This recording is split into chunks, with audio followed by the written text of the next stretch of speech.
Good morning, Luzon, Visayas at Mindanao. Magandang araw po sa inyo, ka-coffee. Aba, eto na ha. Napuno na po ang Malacanang. Napuno na po itong administrasyon ni Pangulong Bongbong Marcos dito sa kaka-fake news nitong dating presidente na si Digong. Aba, kala mo hindi ka papatulan ha. Panay manufacture ng fake news, panay manufacture ng hate speech. Akala niya siguro hindi siya makakatikim. Ayan, binirada na siya, ka-coffee. Si Lucas Bersamin, wala nang patumpik-tumpik pa. Direktahan na ito, ka-coffee. At tinawag siyang one-man fake news manufactory. Kaya siguro, yung ibang mga DDS, nahahawa na. Kasi yung amo nila, itong si Digong, panay manufacture ng fake news. Kaya, syempre, tutularan siya. Kasi nga, syempre, ikaw DDS, si Tatay Digong nga panay gawa nga ng fake news kami din, gagaya kami. Ayan na, lahat na sila. Nagkahawa-hawa na sila, mga DDS, fake news na ng fake news. O pare-parehas na yan, yung mga nasa Maisog, sila Vic Rodriguez, sila Ungabian, pare-parehas na yan sila. Oh, headline, ka-coffee, yan, good morning, good morning. Ito talaga yung mga bati ngayon ng headline kasi kahapon ito, hindi na natin na-i-vlog ito Palace calls Rodi Duterte one-man fake news factory. Masakit yan ha? Masakit yan para sa dating presidente na tawagin kang manufacturer ng fake news. 'Di ba? Yan ang nilalabanan ng gobyerno Yang fake news tapos ikaw dati kang presidente, magma-manufacture ka ng fake news. Insulto sa iyo 'yan. Dahil dati kang presidente, nauuwi ka lang pala sa fake news. Actually hindi simple. Sa fake news ka pala nag-i-engage. Ano 'yan? Bakit? Kailangan makakuha ng suporta? Bagsak sa rating? Yung recent survey nga lang 'Di ba? Ilang percent ang nakuha niya? 18% lang mga pro Duterte. Si PBBM 36%. Oh. Kaya hiyang-hiya ito mga to. Gagawa na lang ng fake news, magi-engage sila sa fake news. Ayan 36% si PBBM. Itong si Digong naman 18%. O mga pro Duterte 18%. Ay nako. Anyway, sige, Palace calls Rodi Duterte a one-man fake news factory. One-man fake news factory. Nagpo-produce ng fake news. We will not backslide into the oppressive We will not backslide into the oppressive ways of the previous administration when critics were jailed on Trump-up charges and when kill orders were publicly issued with glee and obeyed blindly. Executive Secretary Lucas Bersamin. Ang tindi niyan. Yun ang panahon nga ni Digong Diba? Ina-announce. So, tsugiin ninyo yan. 30,000 ang natsugi. Ang masaklap, inosente pa. Yung karamihan doon. Yung iba, yes, posible nag-engage into illegal drugs pero hindi nyo binigyan ng due process. Marami din sumunog. Bulag-bulagan na lang mga nasa law enforcement. Bulag-bulagan na lang. Sinunod si Digong. Nagkulong ng mga gawa-gawang charges. Example, si De Lima. Bakit nasabi natin yan? Nagawa-gawa lang yan. Kasi ang korte nagdesisyon. Hindi fake news yan. Kasi ang korte nagdesisyon. Kaya nga nakalaya yan si De Lima Nung panahon ni Digong, hindi makalaya-laya. Nagkaroon nga ng penalty yung isang judge Kasi pinatagal ng pinatagal Panahon ni Digong yan. Tapos, ang pinapalabas nila ngayon, kasi may statement itong si Digong na parang veering toward a dictatorship na daw po itong si PBBM. Wow! Papunta na raw po sa pagiging diktador itong si PBBM. Tama ba yan? Galing sa dating presidente? Fake news nga. Malacanang did not mince words in responding to former President Rodrigo Duterte's claim that President Marcos is veering toward a dictatorship. Grabe to Paratang to ni Digong na papunta na raw sa pagiging diktador. Itong administrasyon ni PBBM. Nililink nila doon sa tatay. Si Marcos Sr. na diktador daw. Papunta na raw doon si PBBM. Wow! Sa isip-isip na Malacanang, look who's talking. Tingnan mo itong si Digong kung anong klase yung administrasyon niya.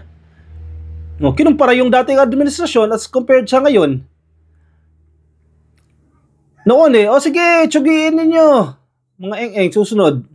Executive Secretary Lucas Bersamin assailed Duterte for his bloody crackdown on drugs and alleged penchant for false information. Masakit to sa damdamin ninyo, mga DDS supporters, yung tatay ninyo, fake news manufacturer. Kaya nagmana yung mga vloggers nila. Yung mga DDS vloggers, hindi naman lahat, pero marami dyan, ka-coffee, nagpapakalat ng fake news. Yung rally lang dyan sa Cebu. Peke yung crowd. Bakit kailangan yung pekein yung crowd? Dahil hindi nyo kaya magparami ng tao. O, peke yung crowd na ginamit. Siyempre, mga DDS, mga bulag na eh. Maniniwala, ang daming tao. Ang daming supporters si Digong dito sa Cebu. Di nila alam, luma yung video. Ginamit lang, inedit lang. At ipapakalat yan ng mga fake news vloggers. Kapag hinuli, yung Jun Abines ba yan? Fake news naman talaga yung Jun Abines eh. May nabasa tayo niyan, fake news yan eh. Siya din yung nagsabi na may mga blanco doon sa budget. Asan yung blanco? Kaya napag-inita ni ano yan eh. Ni General Torre, binaboy niya si General Torre. O naglabas ng picture na naka-confine sa ospital. Tapos nung hinuli na, umiyak. Fake news ka eh. Tapos iiyak ka. Panindigan mo yung ginawa mo. O, isisigaw ngayon ang gobyerno, ginigipit ang mga tao. Yung mga eng-eng naman, sasabihin, ginigipit ang freedom of expression, freedom of the press.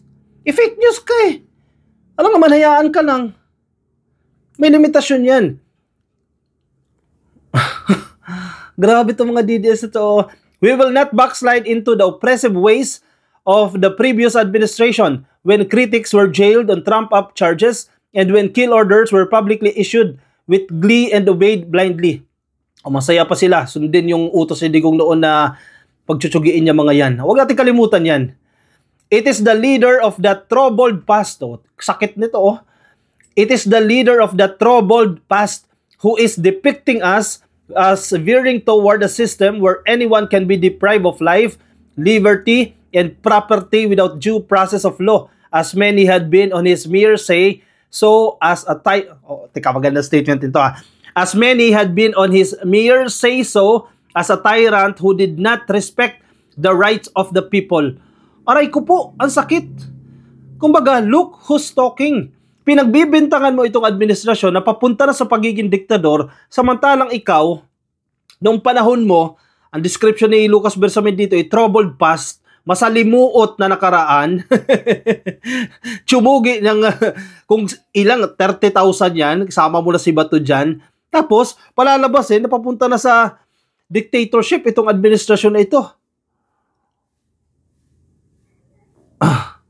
Kung saan, hindi pinapahalagahan ang buhay, ang kalayaan at ang mga ari-arian natin na hindi nabibigyan ng due process at kakamkamin ng kung sino man. Papunta ba tayo doon? Napansin niyo ba papunta tayo doon? Hindi ko naman nakikita na papunta tayo doon. Fake news niya lang yan. Kagagawan niya lang yan. Bersamin dismissed Duterte's claim as a mere tall tale. O, sapul ka dyan. Gawa-gawa lang. This hoax is another budol emerging from a one-man fake news factory. Sabi ni Lucas Bersamin. In fairness kay Lucas Bersamin ang tapang niya dito wala na itong sinisino si Lucas Bersamin kasi napupuno na ito eh. Mga gawa-gawa gawa-gawa na mga imposible namang mangyari. O, budol, tinawag ka talagang budol. Hoax ka.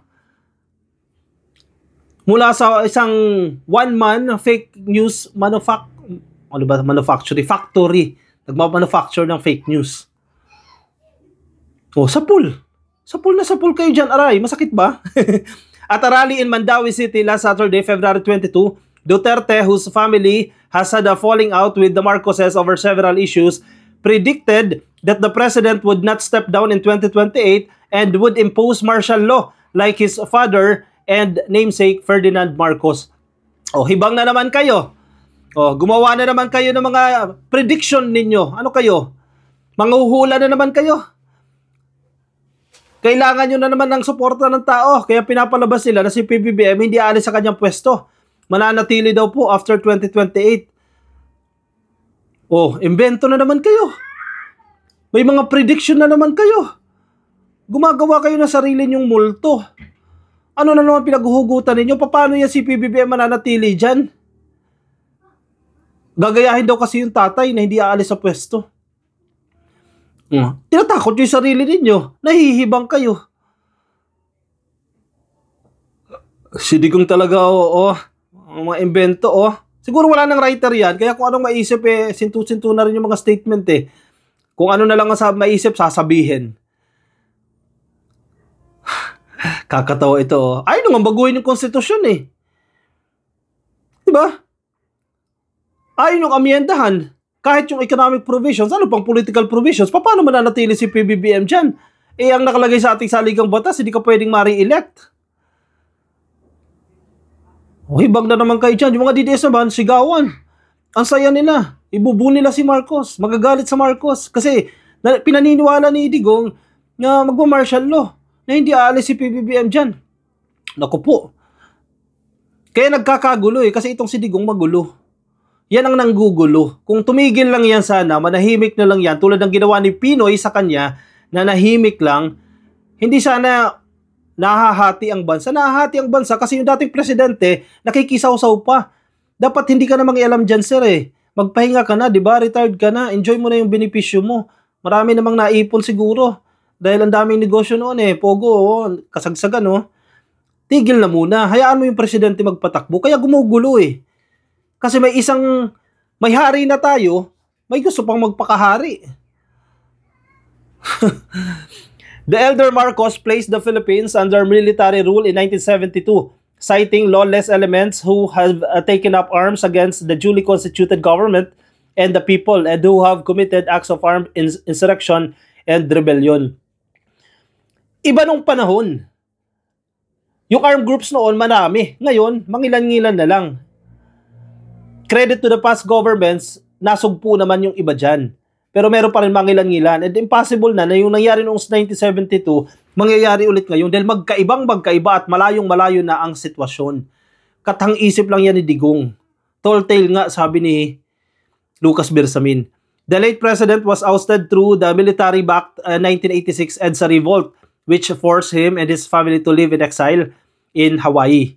Bersamin assured the public that the Marcos administration would stay the course in upholding the Constitution and in adhering to the rule of law and in respecting the rights of the people. Malayong-malayo doon sa ginagawa ng previous administration. Sa ginawa ni Digong, nirespeto mo ba yung human rights ng 30,000 dyan? Suspect pa lang, chinugi, nanlaban, pwede ba yun? Walang respeto doon. In an interview with Australia's ABC News in March 2024, Marcos said he has no impulses to authoritarianism and he has never been tempted to impose it on the Philippines. O sapul. Sapul na naman itong mga to. We have a good system going. I think we have learned to. We have a constitution that we have gone by for the last 36 years now. We are hoping to make some changes to it, but no, I have not felt any tug or temptation to make it more authoritarian system, sabi ng presidente. O si PBBM na mismo nagsabi niyan, hindi kami pupunta dyan. Hindi kami babalik dyan. Kasi natuto kami dyan. And isa pa, malayong-malayo na ang Pilipinas noong 1972. Ibang-iba na ito ngayon. Kaya yung ipapakalat ni Digong na babalik tayo, magkakaroon ng martial law na naman, magiging diktador itong gobyerno na ito, fake news yan. Huwag nyong paniwalaan yan. Gumagawa lang ng kwento yan kasi hindi na relevant. Gumagawa ng kwento para pag-usapan. Kasi wala silang masabing iba. Wala silang bintang. Wala silang maibintang sa administrasyon kundi pa ulit-ulit lang na bangag. Yan lang sabihin nila, bangag. Kasi mismo si Digong na may mga statement siya. Nasabi niya, hindi naman masamang tao yan si PBBM. Siya mismo nagsabi, hindi masamang tao si PBBM. Sa kanya mismo galing yan. Tapos ngayon, ito na naman, papunta na naman sa dictatorship, invento na naman, gawa-gawa na naman ng mga kwento. Si lolo mo, nako, manahimik na lang sana, mag-cooperate na lang sana. O siya, sige, huwag kayong maniniwala sa budol. Budol yan, ka-coffee. I-komento ang inyong mga opinion, reaction sa ating comment section para mabasa po yan ng iba natin mga ka-coffee. Yung mga nasa Facebook, pasuyo na lang ka-coffee. Please like and follow yung mga nasa Facebook, mga nasa YouTube.